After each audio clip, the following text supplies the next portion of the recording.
God bless you, Love Gospel Assembly, and any others that have perhaps stumbled onto this uh, video. Uh, we're presenting our nuggets of hope. Uh, that is a short devotional that we give to encourage members of our congregation at Love Gospel Assembly in the Bronx. And this theme for this time that we've been getting together on Wednesdays is the theme from the Sermon on the Mount. And what I'm going to be looking at is Matthew 6:25 through 34.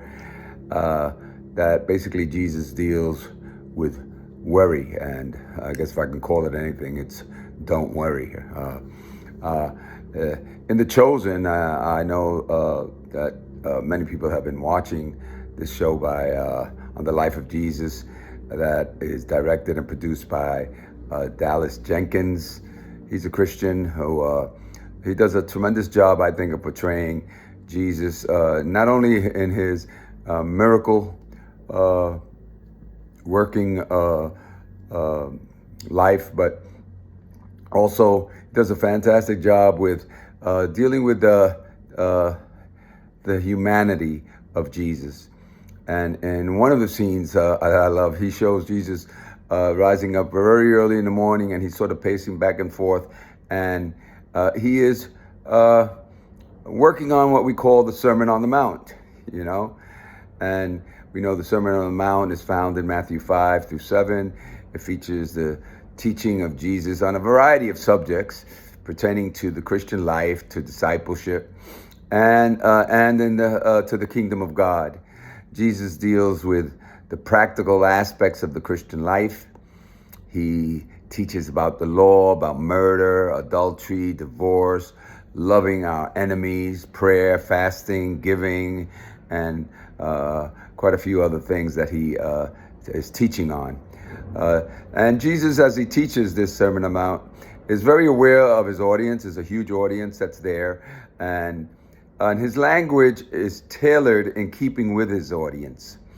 And so in these verses of the Sermon on the Mount in Matthew 6:25 through 34, Jesus deals with what one commentary guy said: the sin most of us don't realize is a sin, and therefore we never confess it, and that's the sin of worry. Most of us don't worry. That's what we say. No, we don't worry. We are concerned, we're burdened, though we're never worried. Yet Jesus in the sermon spends a whole lot of time addressing anxiety, worry, and despair. And in the New American Standard Version, he starts off like this: "For this reason I say to you, do not be worried what you will eat or drink, or about your body, what you will wear. Is not life more than food, and the body more than clothes?" And then NIV, he starts it off this way, just the first few lines. He says, "Therefore, I tell you, do not worry about your life." And we know that every time there's a therefore for a reason.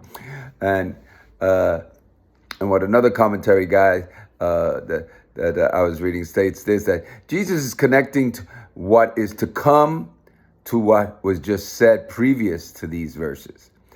And that as his disciples, we must be have a particular mindset in regards to material things, because that's what some of the things that he's dealing with. We must value the heavenly above the earthly. And he teaches that our hearts and our treasure are linked together. That's why he says, where your treasure is, there your heart will be also. You cannot serve both God and mammon, or another version says material things. And it says that derivation of that word mammon is unsure of. It's not, they don't have certainty on it. But what it ultimately means is what one trusts in. What one trusts in. So you can't serve both God and other things that you put your trust in. We must place, he's teaching us that we must place the spiritual, but the eternal things above that which will fade. Okay, many times doctors cannot find the physical source sometimes of people's malady, because it's not so much physical, sometimes it is emotional, and problems produced many times by worry, by anxiety, by depression, and other factors that affect the physical body also. So we must take into consideration the context or lifestyle of the people living in Jesus' time, which comprised of his audience. And many of them were living under oppression, under sickness and poverty. That was their common denominator.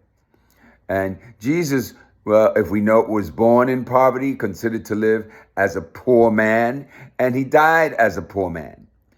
Jesus lived at a time in Palestine where many were considered poor, living from day to day. There was poverty was widespread, and the vast majority were poor. People struggled to get to put food on the table and their daily needs, to supply for their many daily needs, such as shelter, clothing, or healthcare. That was a continual challenge for them. Okay, the majority of those listening to his sermon, they were poor, and his words, because of that, his words resonated within their context, within their hearts, within their lifestyle, okay? And that's why when he says, when you pray, ask the Father to give us this day our daily bread, they understood this because they were struggling to supply that daily bread. But as we look at the context of the message, we can see that from Matthew 6:24 to 35, Jesus expresses, do not be anxious 5 times in a few verses, revealing the main subject of his teaching. He understood from a very practical perspective the worries, anxieties, the fears, the concerns of the poor. And the main point in these verses are supposed to be an encouragement to be free from the anxiety and the worry of this present life. Jesus was concerned for the poor. And the NIV and the New American Standard uses worry. In the King James Version, it says, take no thought for your life. Others say, don't be anxious. Matthew 6:25 says, do not be worried about your life. Matthew 6:27 says, which of you by worrying can add a single day to his lifespan? Why do you worry about clothes? Matthew 6:28. 6:31 says, do not worry, saying what we shall eat. 6:34 says, do not worry about tomorrow. And if we look at outside of this sermon in Luke 10:41, when he was speaking to, he was eating at Martha and Mary's house, Lazarus' house also, all right? He lets Martha know, Martha, you are worried and bothered about many things. And so he addresses that reality, that human reality of worry that we have, okay? The word worry is an old verb, all right, from the Greek, merimnao, something like that. Literally means to be divided, to be distracted, drawn in opposite directions, divided into parts. It means to go to pieces because you're pulled apart in different directions, like the force exerted by sinful anxiety, worry, troubled with cares. It means to be pulled apart.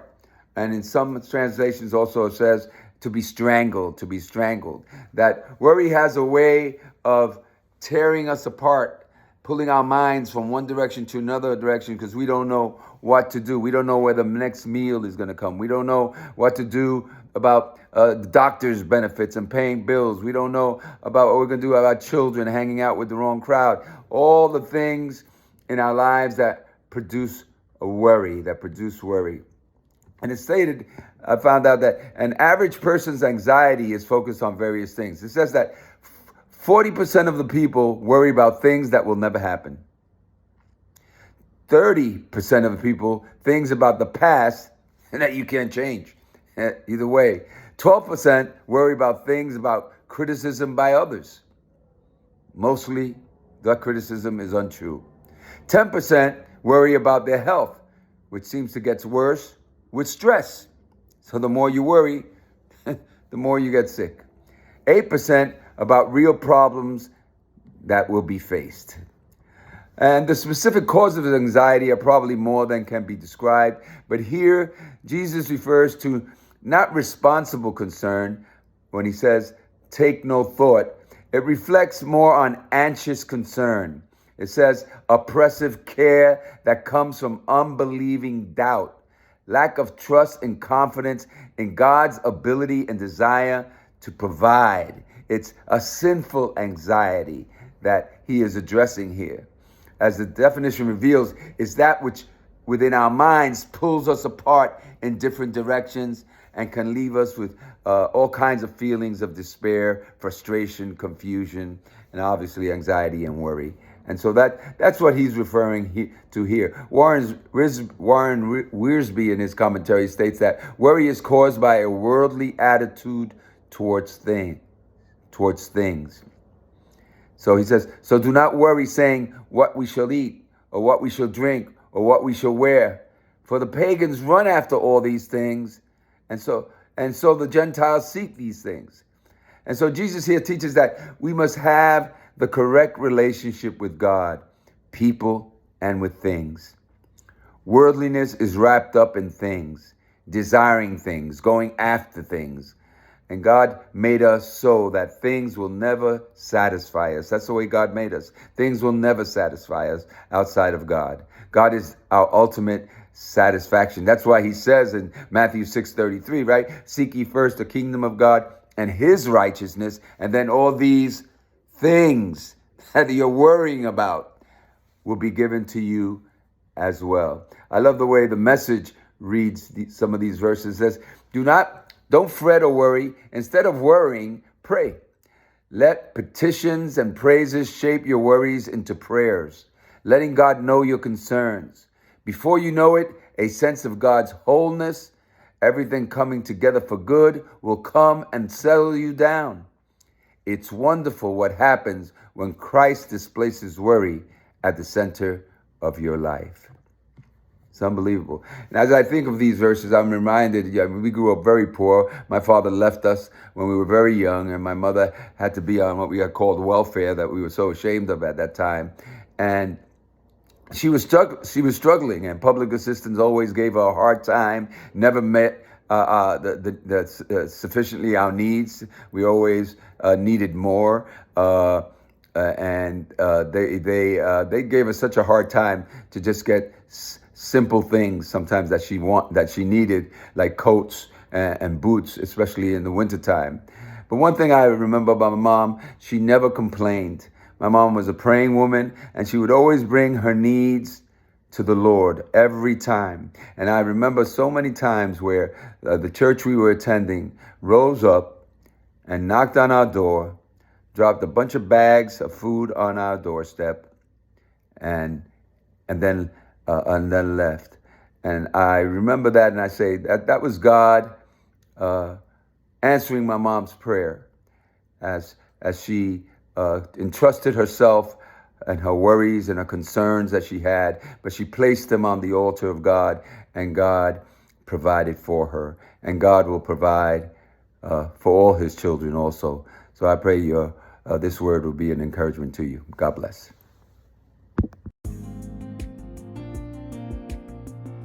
Thank you for joining us in this week's Nuggets of Hope. We hope you continue to join us, and we hope that you are blessed by each teaching. You can join us on Instagram, Facebook, or YouTube. God bless you.